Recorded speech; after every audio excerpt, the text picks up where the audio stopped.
Okay, American နိုင်ငံ Florida Jacksonville မှာနည်းနည်းအေးတယ်တိလားဟာဒီချင်းဆိုရင်လေမြန်မာပြည်မှာဆိုရင်နေပူစာလုံနေရမှာနော်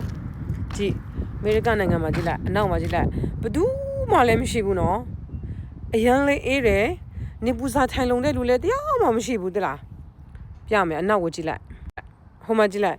လူတွေလည်းတရားမှမရှိကြအောင်နော်မြန်မာပြည်မှာဆိုဒီအချင်းဆိုရင်နော်အင်းရှိမှာထိုင်ခုံလေးမှာဖျားထိုင်ခုံလေးမှာထိုင်ပြီးတော့လက်ဖက်ကြမ်းလေးတောက်ပြီးတော့ချင်းငယ်လေးထိုင်စားရင်တိတ်ကောင်းပါနော်ဒီမှာအမေရိကန်နိုင်ငံမှာ6ကန်နေရပဲဘယ်သူမှအပြင်မှာထွက်ထိုင်လည်းမရှိကြအောင်ဒီမှာ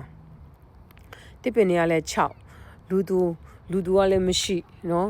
တကယ်ကို6ကန်နေရပဲအဲ့ဒါအမေရိကလို့ခေါ်သည်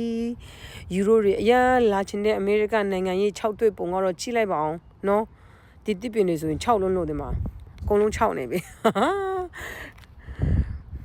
ဆိုထိုင်းမရှိဘူးဆိုတော့ပြောချင်တာပါနော်တအားကိုပြင်းဖို့ကောင်းတဲ့အမေရိကန်နိုင်ငံကြီးပါလို့နော်ကျမတို့ဒီအမေရိကန်နိုင်ငံကြီးရောက်နေတယ်ဆိုတာကတော့လေတကယ်တော့ဒီအမေရိကန်နိုင်ငံမှာအလုပ်လုပ်ရင်ကျမတို့မြန်မာနိုင်ငံကိုပို့ရင်ငွေလေးအများကြီးရတယ်အဲ့ဒီအတွက်တစ်ခုသေးနဲ့ပဲဒီမှာနေကြတာပါအားလုံးကအရန်ပြီးပျော်ပြီးနေကြတာမဟုတ်ဘူးတိလားဒီမှာအလုပ်လုပ်ရင်ပတ်စံနေပို့ရတယ်ဒါပဲနော်တကယ်တော့ဒီမှာအရန်ပျော်ပြီးတော့အရန်နေချင်းစပွဲဖြစ်ပြီးတော့အရန်ကြီးကိုဟာ freedom democracy ဆိုတဲ့စကားလုံးတွေအောက်မှာပျော်ရွှင်စွာနဲ့ဖြစ်တတ်နေကြတဲ့လူတွေမဟုတ်ပါဘူးလို့နော်ကဲနောက်မှပြန်တင်ပေးပါမယ် bye နေလေအရန်ထိုးတယ်နော်ဒီမှာ skin နေလေအရန် glow နေတွေ့ရမလားယူတော့